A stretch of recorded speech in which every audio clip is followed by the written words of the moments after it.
औषध घेऊन कंटाळलात का? आजच जवळच्या डॉक्टर लोहिया ॲक्युपंक्चर उपचार केंद्राला भेट द्या. ऑपरेशन टाळणारी विना औषध आणि दुष्परिणाम रहित ट्रीटमेंट. गुडघेदुखी, कंबरदुखी, मानदुखी, स्लीप डिस्क, स्पॉन्डिलायसिस, लकवा, संधिवात, मधुमेहाचे दुष्परिणाम, ॲलर्जी, जुनाट सर्दी, पाळीचे विकार, लठ्ठपणा, डिप्रेशन आणि यासारख्या अनेक रोगांवर मात करा. डॉक्टर लोहिया ॲक्युपंक्चर उपचार केंद्र, Ayodhya tower, station road, Dabholkar corner, Kolhapur.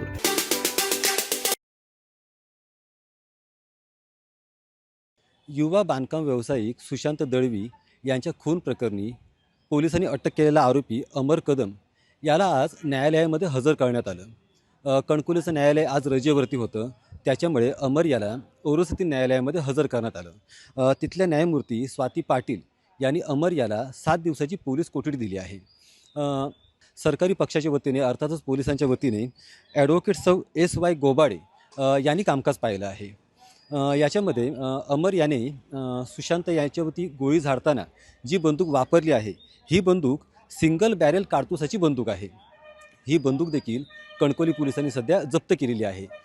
विशेष म्हणजे चौकशीमध्ये ही बंदूक विना परवाना असल्याचंही स्पष्ट झालं आहे. दरम्यान अमर याला ज्यावेळी न्यायालयामध्ये हजर करण्यात आलं, त्यावेळी पोलिसांच्या वतीने बाजू मांडताना ॲडव्होकेट SY गोबाडे यांनी सदरची बंदूक अमर याने कुठून मिळवली आहे, ही बंदूक विनापरवाना असल्यामुळे त्याने नेमकी ती बंदूक कुठून आणली आहे.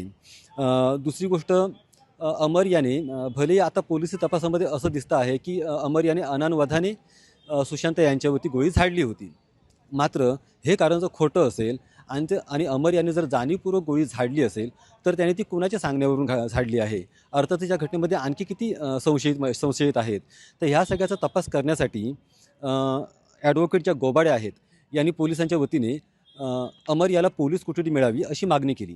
त्यानुसार न्यायालयाने अमर याला 7 दिवसाची पोलीस कोठडी दिली आहे. दरम्यान सुशांत दळवी यांच्या खून प्रकरणी वेगवेगळे प्रश्न उपस्थित होत आहेत. आजच माजी आमदार वैभव नाईक व परशुराम उपरकर यांनी देखील या प्रकरणाचा तपास योग्य दिशेने सुरू नाही आहे असा आरोप पत्रकार परिषदेद्वारे केला होता.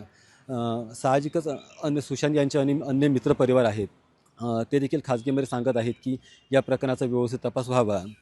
अर्थातच आता अमर याला 7 दिवसाची पोलीस कोठडी मिळालेली आहे.